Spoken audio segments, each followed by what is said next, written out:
No, I kind of write things down a lot, you know, but I don't always refer back to them as anything that particularly inspires me. Sometimes a song, Hair Shirt, you know, say I wrote in 15 minutes, and it's exactly as I wrote it on the back of an envelope.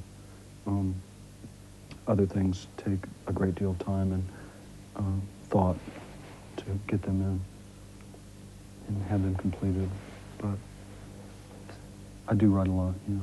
I don't know how great I am at it, but I do observe a great deal. I'm pretty observant. I think more so than most people.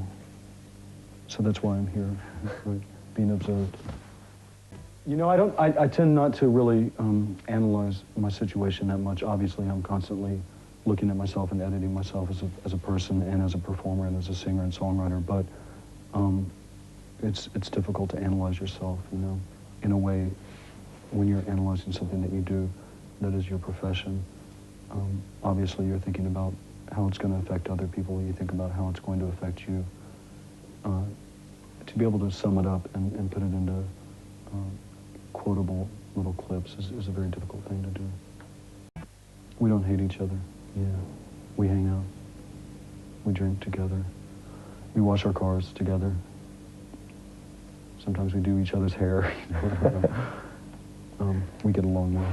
I think it would be a real mistake to assume that REM is the only or the most guiding force in my life. You know, that I dedicate my every breathing moment or thought to it, and I don't.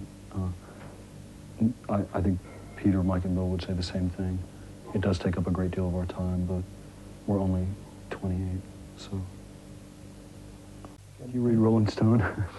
It doesn't mean a great deal to me, really, personally, although it has a great deal of, a lot of people read it and take it as pretty much biblical, you know, word.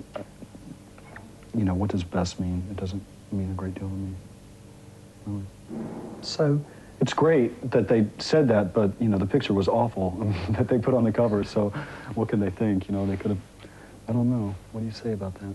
I don't really think in terms of better or best, and I think to label one, I mean, certainly in rock and roll, and let's face it, we're talking pop music, and it's, you know, a fairly unimportant thing in the ladder of life, unless you happen to have, you know, picked that to occupy your time with, and then it's important to you only, or to you and a small group of people, but certainly it's not that important in the world. Well, to even go into something like better or best with something kind of as absurd as pop music is pretty absurd all around. I find the whole thing absurd. I'll have nothing to do with it. Thank you.